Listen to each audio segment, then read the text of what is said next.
ஆண்கள் இல்ல இப்ப பெரியார் வந்துதான் எல்லாரும் உங்க உட்பட எல்லாம் மாத்தினது அவரும் தானே அவங்க பேசிட்டு இருக்காங்க. நீங்க சார் அவங்கவுங்க கட்சிக்கு கிரெடிட் எடுத்துக்கு பாத்துக்கிறாங்க. பட் வரலாறுன்னு ஒண்ணு இருக்கு, உண்மைன்னு ஒண்ணு இருக்கு. இந்தியால கல்வி வந்ததுக்கு முக்கியமான காரணம் என்னோட தாத்தா கொள்ளுப்பாட்டி எல்லாம் படித்ததுக்கு காரணம் பெரியார் கிடையாது. ஏன்னா அவங்களுக்கு பெரியார் வயசுக்காரங்க.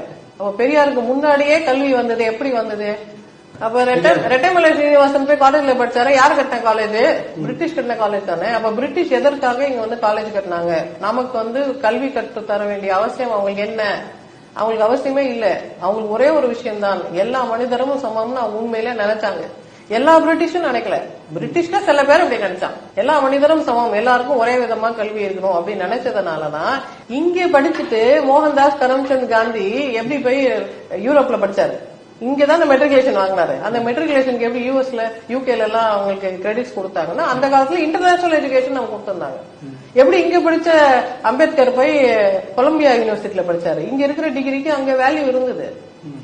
யார் உருவாக்குனது இந்த சிஸ்டம்? பிரிட்டிஷ் உருவாக்குன சிஸ்டம். எதற்காக உருவாக்குனாங்க? சுயநலத்துக்காக உருவாக்கல. பாத்தீங்களா, கல்வி நாங்க உங்களுக்கு போட்ட பிச்சை அப்படின்னு அவங்க சொல்லல.